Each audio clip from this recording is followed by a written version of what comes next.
Oi, gente, tudo bom? Então, nesse semestre, a gente está estudando sobre química orgânica e dentro da química orgânica a gente possui as funções oxigenadas. O nosso trabalho especificamente vai ser sobre o éter. O nosso grupo é formado por mim, Laisa, pela Ana Paula, Fabiela e Maria Elisa. E o que seriam os éteres? Bom, o éter é uma função orgânica oxigenada, ou seja, além dele possuir o carbono e o hidrogênio, ele possui o oxigênio. A principal característica estrutural do éter é que ele possui apenas um átomo de oxigênio ligado a dois radicais orgânicos, como no exemplo, radical ligado a oxigênio ligado a radical. Os éteres podem ser classificados como simétricos, assimétricos ou cíclicos. Os éteres simétricos são ligados ao oxigênio por dois radicais iguais, como no exemplo, H3C ligado a oxigênio ligado a CH3. Os éteres assimétricos são ligados ao oxigênio por dois radicais diferentes, como no exemplo, CH2 ligado a oxigênio ligado a CH3. E, por fim, os éteres cíclicos, que formam uma cadeia fechada, como o exemplo abaixo. Agora eu vou falar um pouco sobre as características. Sua polaridade é de uma ligação e de uma molécula que está relacionada à distribuição dos elétrons ao redor dos átomos. Se essa distribuição for simétrica, a molécula será apolar, mas se for assimétrica, sendo que uma das partes da molécula possui maior densidade eletrônica, então se trata de uma molécula polar. E também temos sobre física e químicas. As características físicas dos éter no estado líquido são muito voláteis, incolores e de cheiro agradável. Não apresentam solubilidade em água, mas podem ser encontrados também na fase sólida ou gasosa. Quanto às propriedades químicas, pode-se dizer que os éteres são altamente inflamáveis, apesar da pouca reatividade. Aqui vamos falar sobre as aplicações também. A aplicação deste composto é variada. Podem ser usadas para fabricar seda artificial, celulose e ainda como solvente na obtenção de gorduras, óleos e resinas. A aplicação dos éter na medicina é importante. É usada como anestésico e para preparar medicamentos. Agora eu vou falar um pouco sobre a nomenclatura. O éter possui dois tipos de nomenclatura.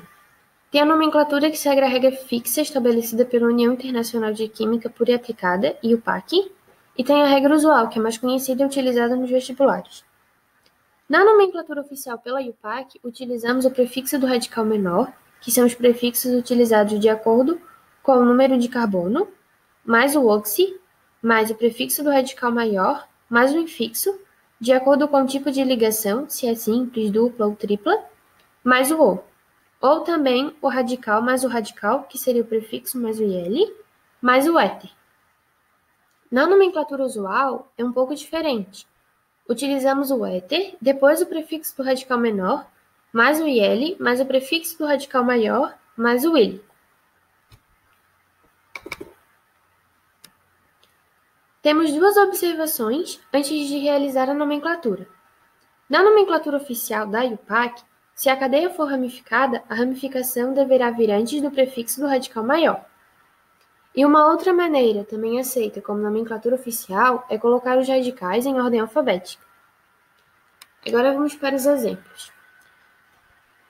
Aqui no primeiro exemplo, começando pelo prefixo do radical menor, temos met, mais o oxi, mais et, por causa do prefixo do radical maior, por ter dois carbonos, mais o AN, por ser ligação simples, mais o O, ficando assim, metoxietano. Ou, utilizando a regra do radical mais o radical mais éter, lembrando que o radical deve estar em ordem alfabética, temos etil, metil, éter. Pela nomenclatura usual, começamos pelo éter, depois o metil, prefixo do radical menor, mais o et, prefixo do radical maior, mais etílico, ficando assim éter metil etílico. No outro exemplo, que seria esse, temos que, como os dois possuem a mesma quantidade de carbono ligados ao oxigênio, será et para os dois radicais. pois, por serem do mesmo tamanho, não tem um radical menor nem um radical maior. Sendo assim, temos o et mais o oxi mais o et novamente, mais o AN da ligação simples, mais o O, ficando assim etoxietano. Ou dietil, porque são 2 carbonos ligados ao oxigênio de cada lado, mais o éter, ficando assim dietil-éter. E pela nomenclatura usual, temos éter dietílico. Falando agora no caso dos compostos cíclicos, né? Os éteres que possuem a cadeia fechada.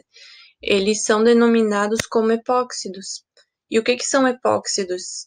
Epóxidos são compostos orgânicos onde a estrutura molecular é formada por um átomo de oxigênio unido a 2 átomos de carbono, formando um anel, que nem a gente pode ver nos exemplos aqui abaixo.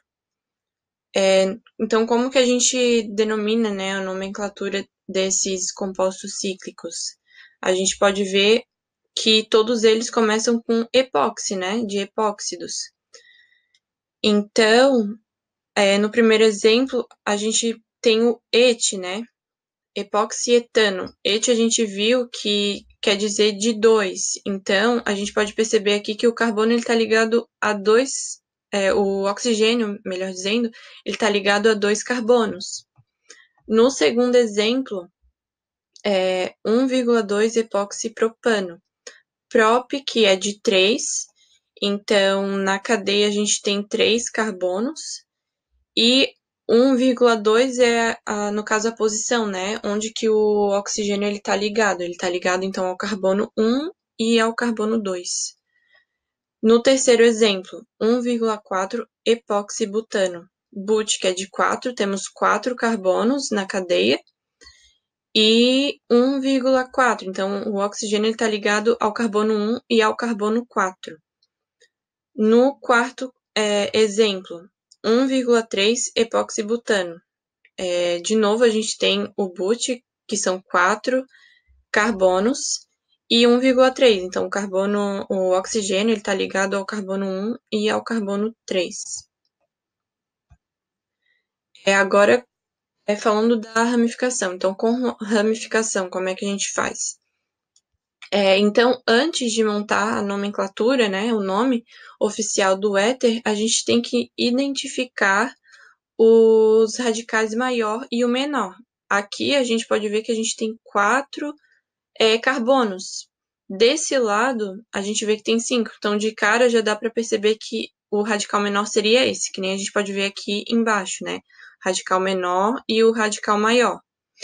Depois, o que a gente faz? Depois disso, a gente vai localizar a cadeia principal. A cadeia principal, a gente sabe que é aquela com maior número de carbonos. Então, um detalhe, né, que é importante, a gente começa a numerar a cadeia mais próxima do oxigênio. Então, a cadeia está aqui, ficaria o carbono 1 seria esse, né, tá mais próximo do oxigênio, carbono 1, carbono 2 e carbono 3. Aí, agora, o que a gente faz? A gente vai utilizar o prefixo do radical menor, a gente começa pelo radical menor, que é tercibut. Por quê? Terci porque o radical menor está aqui, né? Terci porque esse carbono é um carbono terciário. E but porque ele está... temos 4 carbonos aqui, né? Então, terciário, ele está ligado a 3 carbonos. E but porque temos 4 carbonos. Depois, acrescentar o termo oxi. Então, fica tercibutoxi, oxi de oxigênio, né?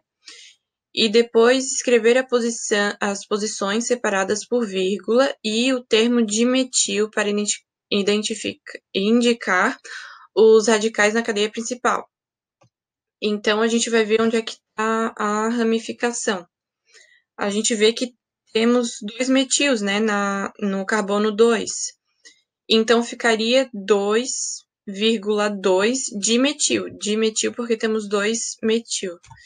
Então, ficaria assim, tercibutoxi 2,2 dimetil. Depois, prefixo do número de carbonos do radical da cadeia principal, que é prop. Então, na cadeia principal, a gente tem 3 carbonos. Então, por isso, prop. Então, até agora, a gente tem tercibutoxi, 2,2 de dimetilprop. E a gente adiciona o infixo an referente às ligações simples. Se fosse ligação dupla, né? No caso, seria em, e se fosse tripla, seria in. Mas a gente vai usar an, que é referente a ligações simples, né, entre os átomos de carbono da cadeia. Então, ficaria tercibutoxi 2,2 de metilpropan. E, por fim, a gente vai adicionar a vogal O, após o infixo an. E a nomenclatura, então, ficaria tercibutoxi 2,2 de metilpropano.